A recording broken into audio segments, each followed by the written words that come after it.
Hi, I'm Andy from Middy. You join me today at the beautiful Old Huff Fisheries on the Big Macs Lake, where I'm going to show you some of my secrets to catching silvers on commercials.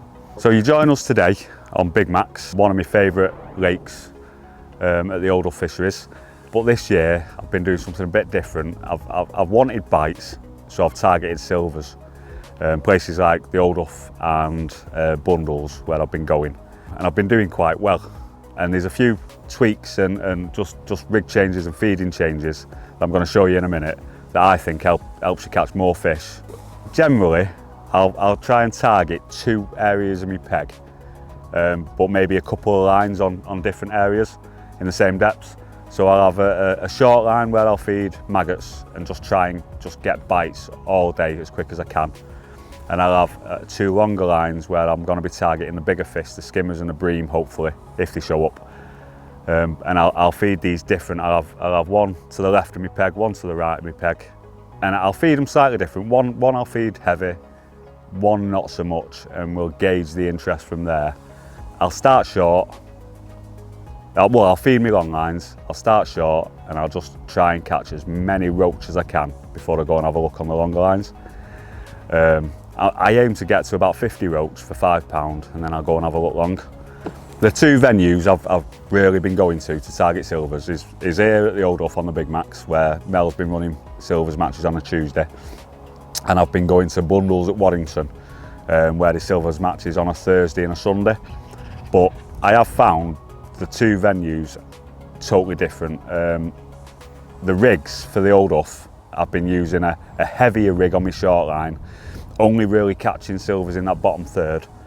But Bundles, I've been using a lighter rig in deeper water because I've been catching loads of fish through the water. And the heavier rigs haven't really come into play there. Generally, at the Old Huff, the roach are, I'm going to say 2 to 6 ounces generally. You've got skimmers from 3 ounce to, well, we've had some £5 today. But Bundles, your fish are more of an average of maybe 4 to 8 ounce skimmers and roach, and they're the same size. So here, where I'm going to be targeting all roach on the short line but bigger fish on the longer lines, at Bundles you'll be targeting everything on the same line. So the feeding's a bit different, where I'll fish maggot short here, and plenty of them. At Bundles I'll try and just cup ground bait in with maybe some casters, just to catch all them different fish at all different depths through the water. So the different venues you go to, you need to know really the stamp of fish you're targeting and what they're eating really. Bundles tends to be, for me it's been a caster venue, I don't know about other people, but here at the Old Huff it's more maggots. So there's plenty of information online if you have a look, and just try and find out what baits you need to take to these venues. The ground baits you use at different venues matter as well. Here on Big Macs, it's heavily fished with pellets. There's a lot of big carp, big F1s, and there's pellets raining in all day. So you need a fish meal ground bait to target them skimmers here. But at Bundles, I've found that fish meal makes a right mess in your peg and you just have them fizzing everywhere. So at Bundles I'll use a natural mix, a roach mix. Again, onto maggots, like today, generally I'll put 3 to 4 pints in on that short line. You know, there's a lot of fish, you're fishing for 180 fish usually, whereas at Bundles, you're fishing for the same amount of fish, but they're a lot bigger, and it's a 6-hour match, so you don't have to put as much in. I generally only do about 4 pints of ground bait. I think it's enough for anywhere you go really, you don't need any more. And what I do different is I'll put 100 ml of micros in, and it's not too many micros to have F1s in your peg, but it's just enough to keep them bream picking them out. Because what I don't want to do at the Old Huff is I don't want to put maggots on my long line. I don't want to be shipping 13 metres to catch little fish. I want to be catching big fish. So I'll try my hardest not to feed any maggots on there, even though I'm fishing maggots on the hook. Just to try and avoid them small fish really long. I want to catch them short and quick.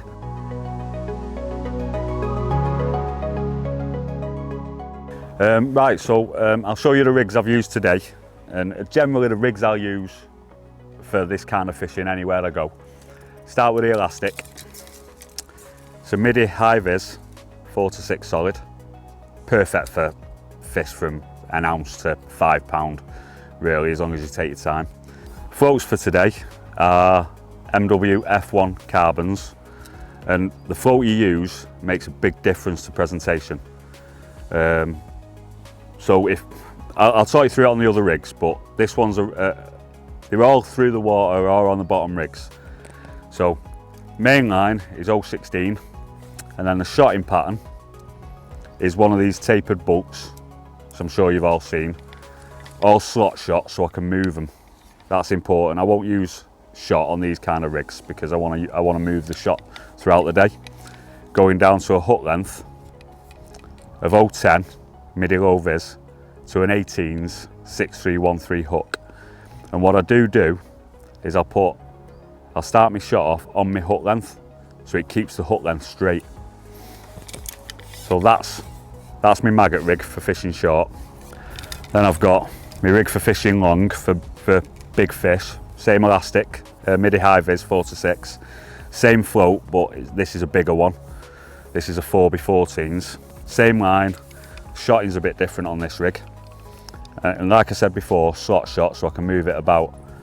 So I'll start off with your standard bulk and 2 droppers.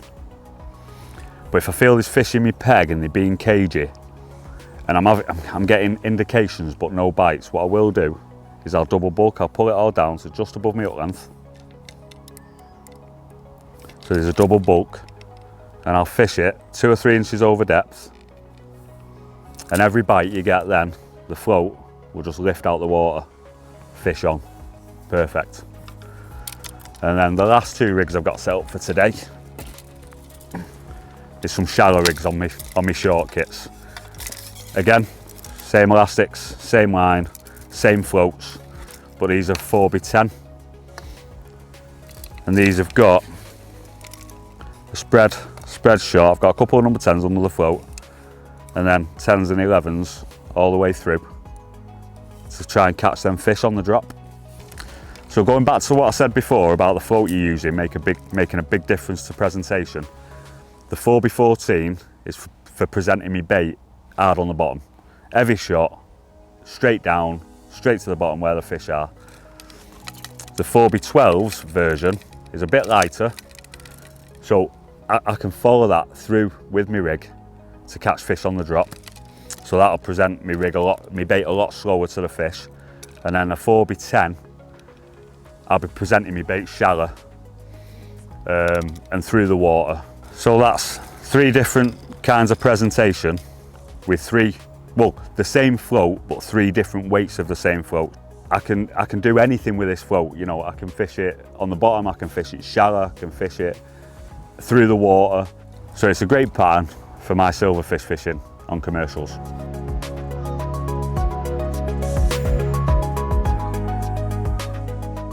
I'm going to run you through today now and how it's gone. And it's been hard.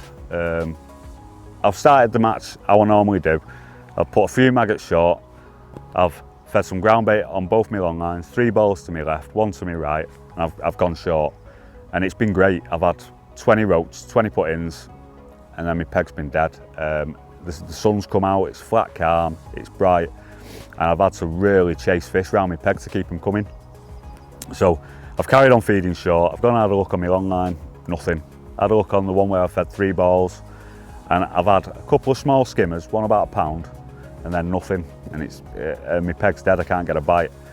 So I've gone back on, I've put 2 more pots in on my 13 metre line, 1 on my line to my right, and I've come short, and I've managed to tick over with small roach. It's not been as hectic as it usually is, but I've been getting bites just by laying that rig in, like I showed you with that shotting pattern, and just catching them just as it settles. I've noticed some pimping on my long line, so I've gone and had a look. I've had a £5 bream, awesome. And then again, bites have just gone. And it's been a day where I've had to feed pretty much after every fish I've had on my long line. I don't know whether they're just coming in and hoovering it all up or not, I don't know. But I've ended up having a couple of good bream on that line. big potting, going in, catching one straight away, couple of small ones, then it's dead, feed again, repeat the process. All the while I've been feeding short, and I've dropped on my short line and I've had a mega spell catching 40, 50 roach shallow in an hour or so before that's gone quiet again. So I've gone back on my long line, had a few more bream, and we've had a good day in the end. But you know, it just shows that you can't take it as gospel that that's how you're going to catch fish. You've got to work it out on the day. You've got to work your feeding out. It's been a really tricky one to work out today with these conditions, but I think if you follow what I've done today, you should catch some fish.